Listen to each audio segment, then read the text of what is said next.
नमस्कार साथियों, सादर जय सियाराम। लोकाभिरामम रणरंगधीरम राजीव नेत्रम रघुवंशनाथम कारुण्य रूपम करुणाकरम तम श्री रामचंद्रम शरणम प्रपद्ये। दोस्तों, इतिहास का इस शताब्दी का सबसे बड़ा दिन होगा जब भगवान श्री राम अपने मंदिर में विराजित होंगे। इस जश्न को दुनिया अलग अलग नजरिए से देख रही है। कोई इसे सनातन धर्म की सबसे बड़ी विजय के रूप में देख रहा है, तो कोई इसे हिंदू धर्म की आस्था के प्रतीक के तौर पर मान रहा है। कोई इसे इतिहास का सबसे बड़ा दिन बता रहा है, तो कोई इसे मानव सभ्यता के लिए एक सबसे बड़ा उदाहरण साबित कर रहा है। और कोई शख्स, कोई व्यक्तित्व कब राम बनता है? क्या राम हो जाना इतना आसान है? क्या राम के पथ पर चल लेना इतना आसान है? क्या हर कोई राम बन सकता है? इस बारे में हम इस वीडियो में बात करेंगे।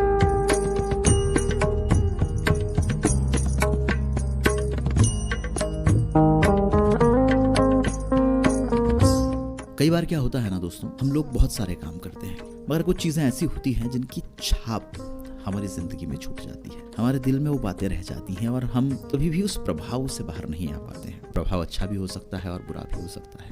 प्रभु श्री राम का मेरे जीवन में कुछ ऐसा ही प्रभाव है। देखिए, मैं अपनी सार्वजनिक जिंदगी में क्या करता हूँ, मैं अपनी प्रोफेशनल जिंदगी में क्या करता हूँ, ये एक अलग बात है। दुनिया की नजर में मेरा अपना व्यवसाय है, कामकाज है, लेकिन मैं जहां भी हूँ आज, मुझे वहां तक पहुंचाने में जो आदर्श, जो वैल्यूज, जो चीजें लगातार मेरे पीछे काम कर रही हैं, वो हैं भगवान श्री राम, या भगवान श्री राम के जीवन की वो सारी घटनाएं जिनसे मैं, मुझ जैसा अज्ञानी व्यक्ति, कुछ न कुछ सीख सका। देखिए, राम जी जो थे ना, उनके पास तो ज्ञान भी था, ध्यान भी था और सम्मान भी था। और शायद यही कारण है कि राम जी ने अपनी जिंदगी में जो कुछ भी किया वो एक आदर्श रूप में किया। तो आइए, क्यों ना भगवान राम के उन ऐसे 5 गुणों पर हम भी बात करें, जिन्हें अगर आज के समय में हम अपनी जिंदगी में उतार लें या उतारने का प्रयास भी कर लें, 10-5% भी उसे अपनी जिंदगी में शामिल कर लें, तो मुझे लगता है कि फिर दुनिया के बाकी लोगों से अलग हम हो सकते हैं। सबसे पहला गुण, ज्ञान।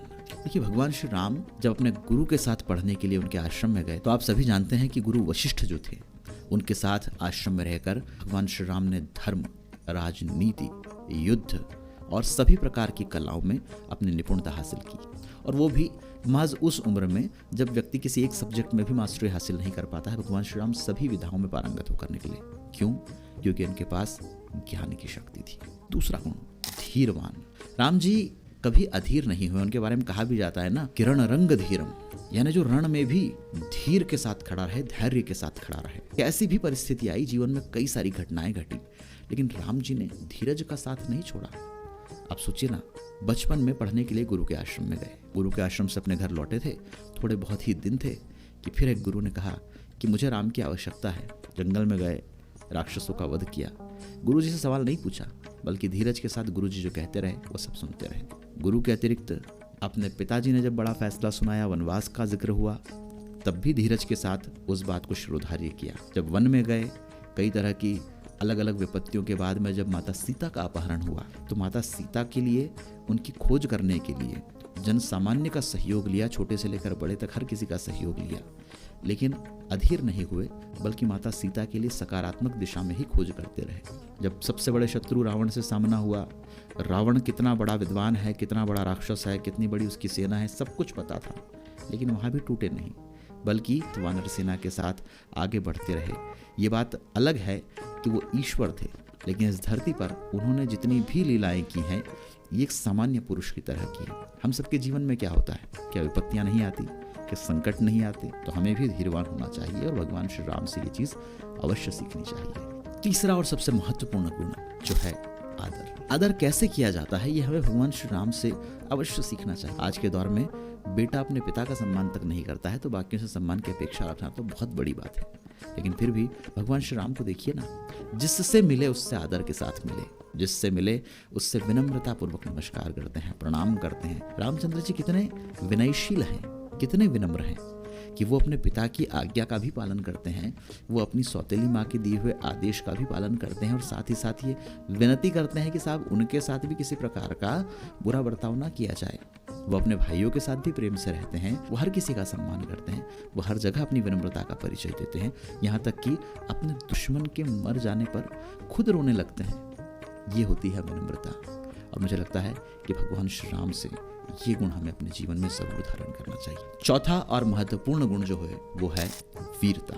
जीवन में चाहे कैसी भी परिस्थितियां आए, उनका सामना हमें एक वीर की भांति करना चाहिए। या यूं कहें कि चाहे हमारे सामने कितनी ही कठिन परिस्थितियां आ गई हों, जिसमें पिता का जाना भी है, जिसमें पत्नी का अपहरण भी है, जिसमें परिवार पर बड़ी विपत्ति का आना भी है, जिसमें सामने बहुत बड़े शत्रु का होना भी है, जिसमें लगातार पग पग पर हमें ये संकेत मिलना भी है कि शायद हम असफल हो सकते हैं, लेकिन अगर हम वीरता के साथ उस परिस्थिति का सामना करें तो मुझे लगता है कि फिर हम कभी हार नहीं सकते। राम राम इसलिए बने, राम विजेता इसलिए बने क्योंकि उन्होंने वीरता का जो गुण है उसे कभी नहीं छोड़ा। और अंतिम लेकिन सबसे महत्वपूर्ण गुण जो है विनम्रता। अब देखिए, अपनी यात्रा में प्रभु श्री राम जहाँ गए, जिनसे मिले, उन सब के साथ बड़े विनम्र भाव से पेश आए। जब वो सरयू जी को पार कर रहे होते हैं, पूरे अयोध्यावासी उनके साथ आते हैं, लेकिन उन्हें पता है कि अयोध्या के लोग इतनी आसानी से उन्हें जाने नहीं देंगे। राम जी उन सबसे विनयपूर्वक खूब अनुनय विनय करते हैं, खूब विनती करते हैं, और फिर धीरे से जब सब लोग सो रहे होते हैं तब आगे की यात्रा के लिए अपना प्रस्थान करते हैं। राम जी जब जंगल से जाते हैं तो जंगल में उनके लिए जिन्होंने घर बनाया था, ऐसे गुहू, ऐसे भील, ऐसे कुरील समाज के जो लोग होते हैं, उन सबको बड़ा आदर देते हैं, उन सबको बड़ा प्रेम देते हैं। उनके पिता के मित्र रहे पक्षीराज जटायु, जिन्होंने सीता जी की खोज में एक महत्वपूर्ण बिंदु, एक बहुत ही महत्वपूर्ण जानकारी उन्हें दी। वो उनका अंतिम संस्कार कुछ इस प्रकार से करते हैं जैसे मानो कोई अपने परिजन का अंतिम संस्कार कर रहा हो। शबरी के आश्रम में जाते हैं तो कई वर्षों की तपस्या के बाद जब शबरी उनके सामने अधीर हो जाती है, रोने लगती है, व्याकुल हो जाती है, तो उसे ढांढस बंधाते हैं, उसके हाथों से दिए हुए बेर खाते हैं, उन्हें नवदा भक्ति का पाठ पढ़ाते हैं और ये स्वीकार करते हैं कि माँ, आप ज्यादा जानती हैं, मैं कुछ नहीं जानता हूँ, मुझे तो आप में ही सबसे बड़ी भक्ति दिखाई देती है। वो जब रणभूमि में अपने दुश्मन का सामना करते हैं तो अपने दुश्मन को पराजय करने के बाद में अपने छोटे भाई से कहते हैं कि जाइए, ये बहुत बड़े विद्वान हैं, इनके अंतिम समय में आप इनसे भी कुछ सीख कर आइए। ये जो विनम्रता है ना दोस्तों, इस जिंदगी में आगे बढ़ने के लिए बहुत ज़रूरी होती है।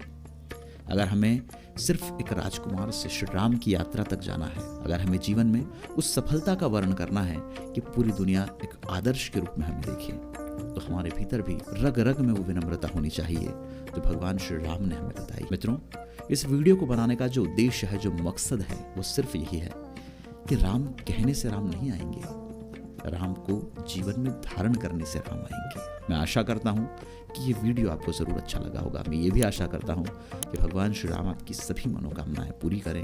मैं ये आशा करता हूँ कि आप सब लोग अपने जीवन में ज़रूर सफल हो। ये वीडियो हर उस व्यक्ति के लिए है जो व्यक्ति अपने जीवन में आदर्शों को अपनाना चाहता है, जो अपने जीवन में सफलता को पाना चाहता है, जो अपने जीवन में अच्छाई के रास्ते पर आगे बढ़ना चाहता है। आप सबने इस वीडियो को देखा, आप सबका बहुत बहुत धन्यवाद।